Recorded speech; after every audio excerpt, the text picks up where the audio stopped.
Hello friends, मैं रोहन वर्मा आपका स्वागत करता हूं अपने यूट्यूब चैनल प्रतियोगिता क्लासेस में। का जो एक नेक्स्ट पार्ट है वो बंदरगाह है, बंदरगाह पार्ट 2। इसके पहले मैं एक पार्ट आपको दे चुका हूं बंदरगाह। तो देखिए, आइए चर्चा करते हैं बंदरगाह पार्ट 2 के बारे में। हमने पहले जो बताया है थोड़ा सा उसके बारे में चर्चा करते हैं। देखिए, हमने जो पहला बताया था कुल 13 बड़े बंदरगाह के बारे में चर्चा हो रही थी। कुल 13 बड़े बंदरगाहों के बारे में चर्चा हो रही थी। तो ये पहला बंदरगाह जो हमने बताया था आपको वो गुजरात में स्थित है, गुजरात राज्य में स्थित। इसका नाम कांडला बंदरगाह के नाम से फेमस। कांडला बंदरगाह के नाम से ये पुराना नाम है। इसका नया नाम हमने बताया था पंडित दीनदयाल उपाध्याय बंदरगाह। पंडित दीनदयाल उपाध्याय बंदरगाह ये गुजरात राज्य में पड़ता है। इसकी सबसे लंबी तटरेखा वाला राज्य है। और ये जो दूसरा बंदरगाह हमने बताया था ये महाराष्ट्र में पड़ता है। यहाँ पे 2 बंदरगाह हैं। पहला आपका मुंबई बताए थे और दूसरा आपका बताए थे नेहावा शोवा। नेहावा शोवा ये नया नाम है। इसका पुराना नाम जवाहरलाल नेहरू बंदरगाह था। मुंबई जो बंदरगाह है ये पहला है, ये दूसरा है, ये तीसरा है। ये सबसे बड़ा बंदरगाह बताया था। इसके बाद जो पड़ता है वो गोवा राज्य में स्थित मार्मा गाओ ये बताया था। और जो अगला बंदरगाह है वो कर्नाटक में स्थित है। कर्नाटक में स्थित है, उसका नाम है न्यू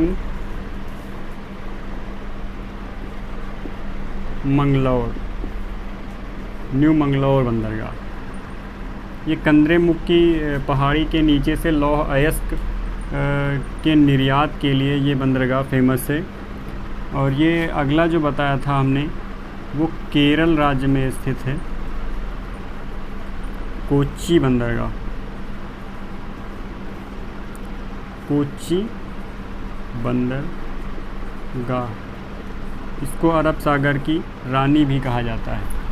आइए देखिए आगे के जो हम पार्ट बचे हैं ये 1 2 3 4 5 और ये छठा 6 हमने बता दिए थे। अब आगे चर्चा करेंगे। ये जो बंदरगाह इस साइड में पड़ते हैं। ये साइड में देखिए ये पश्चिमी घाट है, ये पश्चिमी तट है और ये पूर्वी तट है, पूर्वी तट है। और ये इधर क्या है, अरब सागर। ये इधर अरब सागर है और ये इधर बंगाल की खाड़ी, ये इधर बंगाल की खाड़ी है। तो देखिए ये पश्चिमी तट है, ये पूर्वी तट है, ये भारत का दक्षिणी तट भाग है और ये उत्तरी भाग है। अब देखिए बात करते हैं अगले जो बंदरगाह हैं उसके बारे में चर्चा करते हैं। तो देखिए अगला जो है आपका ये तमिलनाडु में स्थित बंदरगाह है। तमिलनाडु में आपके 3 बंदरगाह स्थित हैं। यहाँ पे जो पहला बंदरगाह है वो है तूतीकोरिन बंदरगाह। जो अगला है वो चेन्नई बंदरगाह।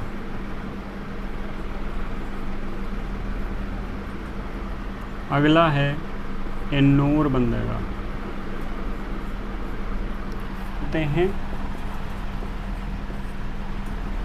तमिलनाडु में स्थित बंदरगाह की। तो तमिलनाडु में जो पहला बंदरगाह है वो है तूतीकोरिन।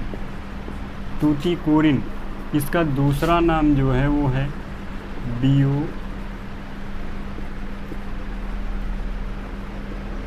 बीओ चिदम्बरम। देखिए ये जो बंदरगाह है वो नमक, मछली, सीमेंट, लिग्नाइट आदि के निर्यात के लिए होता है। यहाँ से नमक, लिग्नाइट, सीमेंट आदि का निर्यात किया जाता है। क्या किया जाता है, निर्यात किया जाता है। तूतीकोरिन बंदरगाह से नमक, लिग्नाइट, सीमेंट आदि का निर्यात किया जाता है। अगला यहाँ से जो आयात किया जाता है, इस बंदरगाह से जो आयात किया जाता है सीमेंट, यहाँ से निर्यात किया जाता है। और यहाँ इस बंदरगाह पे जो आयात किया जाता है वो क्या है, वो है उर्वरक, गंधक, रसायन और मशीनरी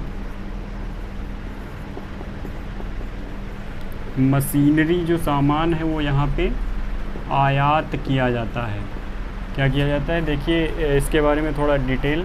जो तमिलनाडु में पहला बंदरगाह पड़ता है तूतीकोरिन, इसका दूसरा नाम जो है बीओ चिदम्बरम है।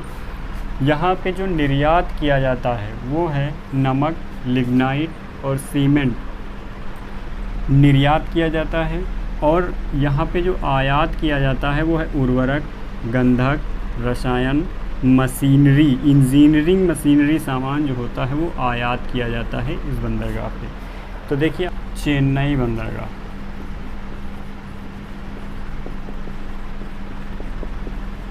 तमिलनाडु में स्थित चेन्नई बंदरगाह के बारे में पढ़ेंगे। तो चेन्नई बंदरगाह देखिए यह कृत्रिम बंदरगाह है। यह क्या है, एक कृत्रिम बंदरगाह है, कृत्रिम बंदरगाह है। तो देखिए ये अभी तक हमने जो पहले पढ़ चुके हैं पहले पार्ट में, वो पश्चिमी भाग में थे और ये सारे क्या हैं, पूर्वी भाग में है, बे ऑफ बंगाल यानी बंगाल की खाड़ी में स्थित है। अब देखिए बात करते हैं दूसरे बंदरगाह की, चेन्नई बंदरगाह। ये कृत्रिम बंदरगाह है, ये कृत्रिम बंदरगाह है। भारत का दूसरा सबसे बड़ा यातायात घनत्व वाला।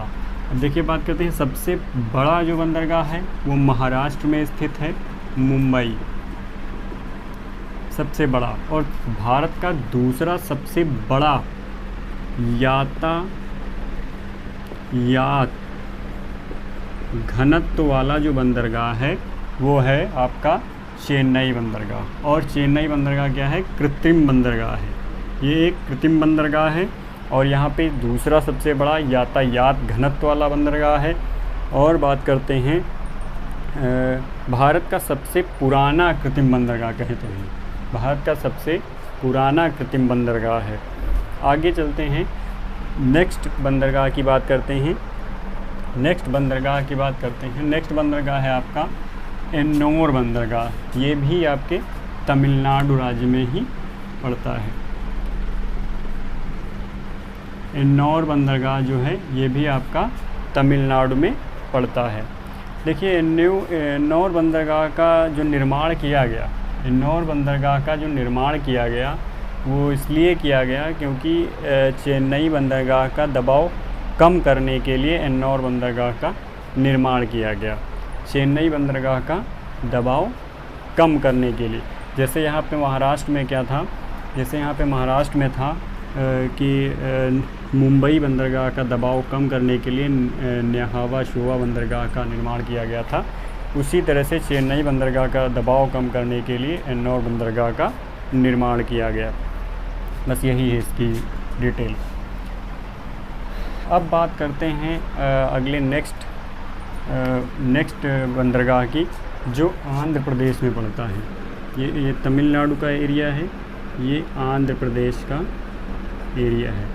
आंध्र प्रदेश में जो बंदरगाह पड़ता है वो पड़ता है विशाखापत्तनम।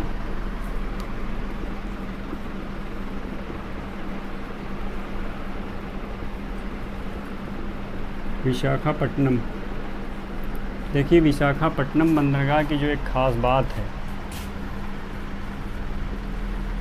विशाखापट्टनम, देखिए विशाखापट्टनम बंदरगाह की एक ख़ास बात क्या है, ये सबसे गहरा बंदरगाह है। ये गहरा बंदरगाह, बड़ा बंदरगाह मुंबई, देखिए बड़ा बंदरगाह है, भारत का सबसे बड़ा बंदरगाह मुंबई बंदरगाह जो महाराष्ट्र में स्थित है। और भारत का सबसे गहरा बंदरगाह है विशाखापत्तनम। विशाखापत्तनम क्या है, भारत का सबसे गहरा बंदरगाह है। ठीक है, अब देखिए बात करते हैं विशाखापट्टनम की। यह एक प्राकृतिक बंदरगाह है। क्या है, प्राकृतिक बंदरगाह है। यह एक प्राकृतिक बंदरगाह है। यह जो यहाँ पे जो एक ख़ास बात है वो जहाज़ों की मरम्मत का कार्य होता है। क्या होता है? जहाज़ों की मरम्मत का कार्य होता है। मरम्मत जहाज़ों के जो बनने की प्रक्रिया है और उसकी मरम्मत रिपेयरिंग के कार्य जो हैं वो विशाखापत्तनम बंदरगाह पर ही होते हैं। यह बंदरगाह अपने कार्यों की गुणवत्ता के लिए प्रसिद्ध है। जो यह बंदरगाह है वो अपने कार्यों की गुणवत्ता के लिए क्या है? प्रसिद्ध है। कार्यों की गुणवत्ता के लिए प्रसिद्ध है। अब बात करते हैं नेक्स्ट बंदरगाह की, जो पड़ता है आपका उड़ीसा में। उड़ीसा में आपका पारादीप पड़ता है।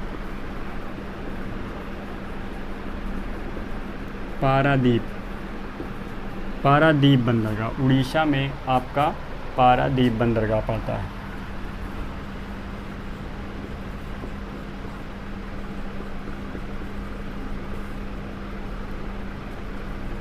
उड़ीसा में पारादीप बंदरगाह पड़ता है।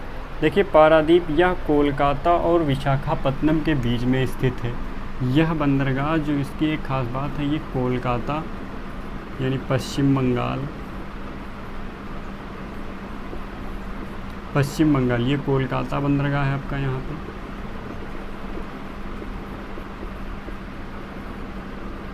ये कोलकाता बंदरगाह है। कोलकाता बंदरगाह और विशाखापत्तनम बंदरगाह के बीच में जो स्थित है वो पारादीप बंदरगाह स्थित है। ठीक है, कोलकाता और विशाखापत्तनम के बीच में स्थित है। यह प्राकृतिक संरचना का बंदरगाह है। ये जो बंदरगाह है ये भी जो है ये प्राकृतिक संरचना का है।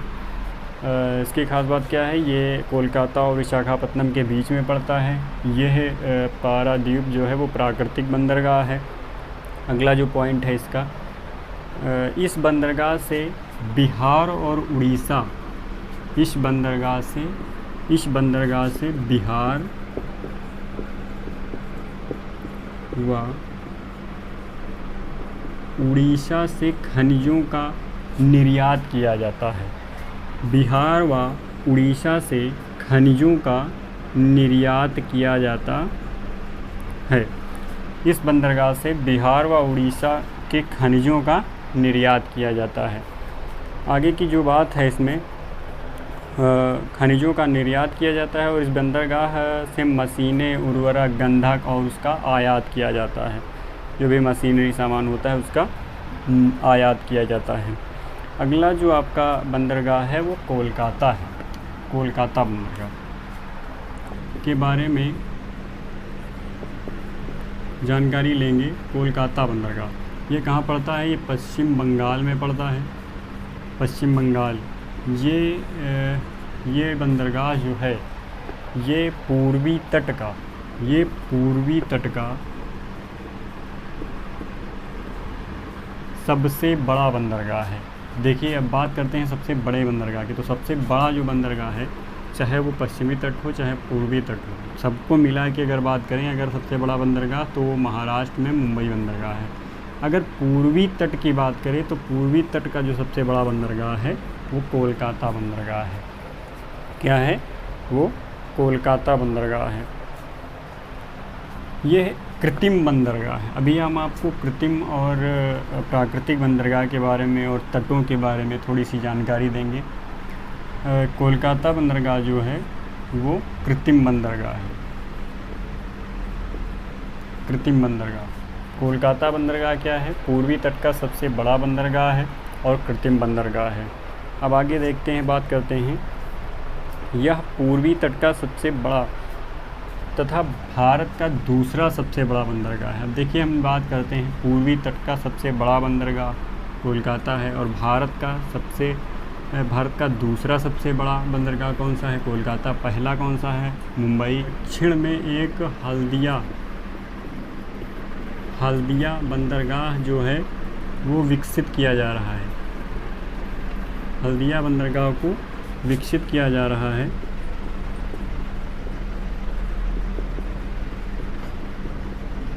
हल्दिया बंदरगाह को विकसित किया जा रहा है। ये हुगली नदी के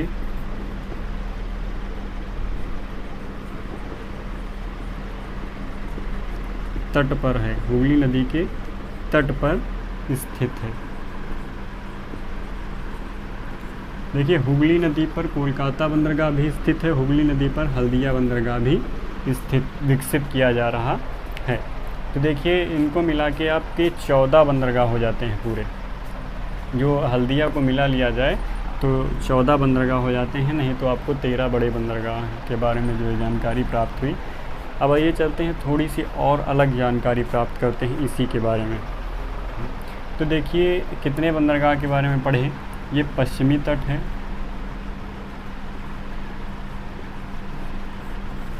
ये पूर्वी घाट है। अब देखिए बात करते हैं, ये पश्चिमी तट है, पूर्वी तट है। अब बात करते हैं किस बंदरगाह को कौन सा तट बोला जाता है। तो देखिए ये जो गुजरात का बंदरगाह है, गुजरात में स्थित कांडला बंदरगाह है जिसका नाम पंडित दीनदयाल उपाध्याय है, इसको हम गुजरात तट के नाम से जानते हैं, गुजरात तट के नाम से जानते हैं। अब देखिए जो बात करते हैं महाराष्ट्र और गोवा का जो एरिया है, जो भाग है, उसको हम किस नाम से जानते हैं, उसको हम कोंकण तट के नाम से जानते हैं।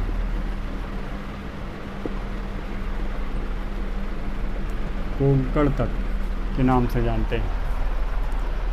गुजरात तट याद करने में आसान है, गुजरात तट को हम जो कांडला बंदरगाह है उसको हम गुजरात तट के नाम से जानते हैं, और महाराष्ट्र और गोवा के बीच का जो तट है उसको हम कोंकण तट के नाम से जानते हैं। आगे जो कर्नाटक का एरिया है, ये जो कर्नाटक का बंदरगाह, इसको हम कन्नड़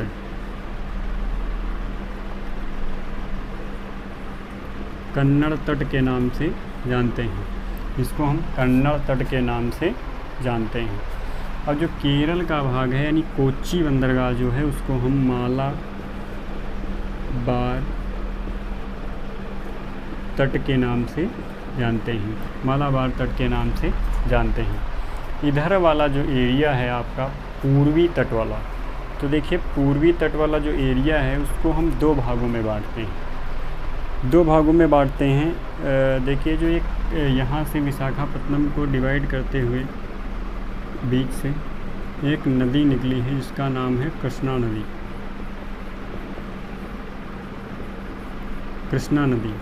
कृष्णा नदी के जो ऊपर का भाग है, तो ये उत्तरी सरकार तट के नाम से जानते हैं। ये जो भाग है वो उसको हम जानते हैं उत्तरी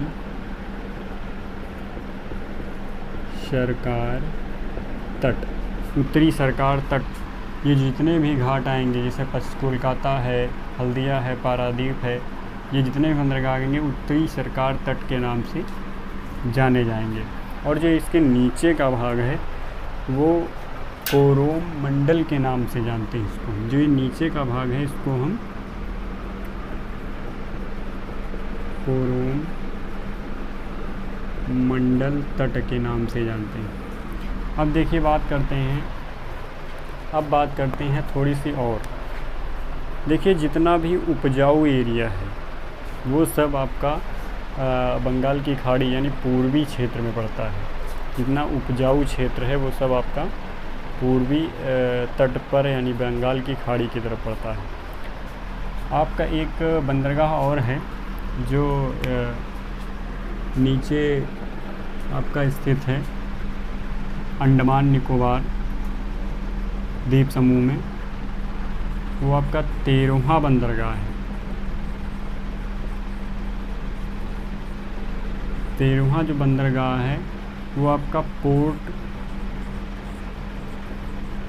ब्लेयर है, पोर्ट ब्लेयर। देखिए कितना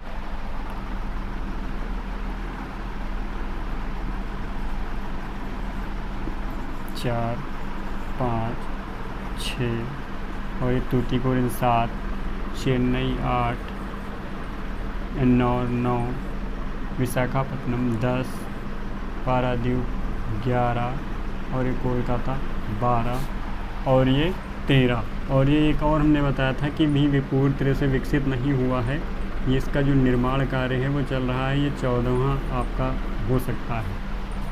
है आपका बंदरगाह। देखिए जो पोर्ट ब्लेयर है ये आपका अंडमान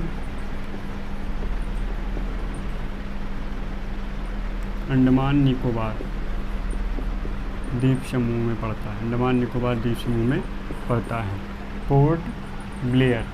इसकी जो मान्यता मिली थी इसको 2010 में 13वें बंदरगाह के रूप में